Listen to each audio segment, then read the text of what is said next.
бангаранга и тенденцията всички известни да имат хубави зъби, подредени бели зъби. Не е нужно да имат точно такива бели зъби. Може да изберем и някакъв цвят, който просто е по-свеж, но почти всички искат да имат красиви зъби, когато излизат на сцената, когато се подказват на подкасти, когато излизат в телевизионни предавания.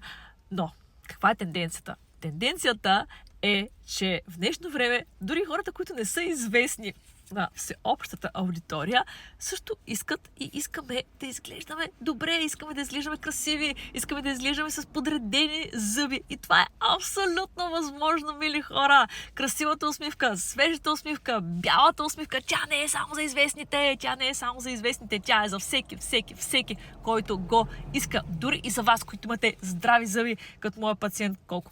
Дори да имате здрави зъби, дори да сте млади хора и си казвате, аз искам зъбите ми да изглеждат просто по-бели, по-красиви, имам разстояние или пък просто износени са. Има толкова много неща, които не зависят от нас. Имам страшно много пациенти, които имат, например, разстояние между зъбите. Така са се родили, по-малки зъби, неправилна форма на зъбите, дисплазия на зъбите. Това са ситуации, за които пациентите не са виновни, просто са се родили така. И трябва ли вие да живеете по този начин, принудени да живеете по този начин и да се срамувате от усмивката си, да си прикривате усмивката с ръка? Не е необходимо. Аз съм доктор Биляна Четева и съм тук да ви кажа, че работя в тази сфера от 13 години. От 13 години аз променям усмивки по този начин, без изпиляване на зъбите. Доктор Четева One Smile, неинвазивна трансформация на усмивката. В едно единствено посещение. Потърсете ни, защото за всеки от нашите пациенти, който има собствени зъби или на който му липсва, например, един или два зъба,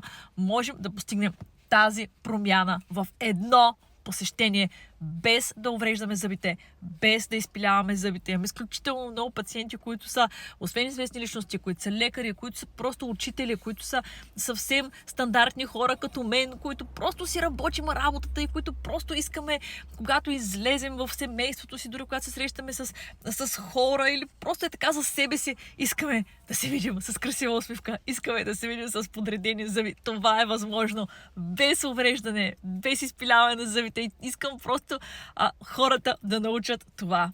Споделете това видео с ваш приятел, който смятате, че също иска красива усмивка, но се притеснява, че зъбите му трябва да бъдат изпилени. Не е нужно да бъдат изпилени, не е нужно да бъдат увредени, не е нужно да си отделяте 3 месеца от живота, за да постигнете тази промяна. Едно единствено посещение. Благодаря на всички, които ни се доверяват.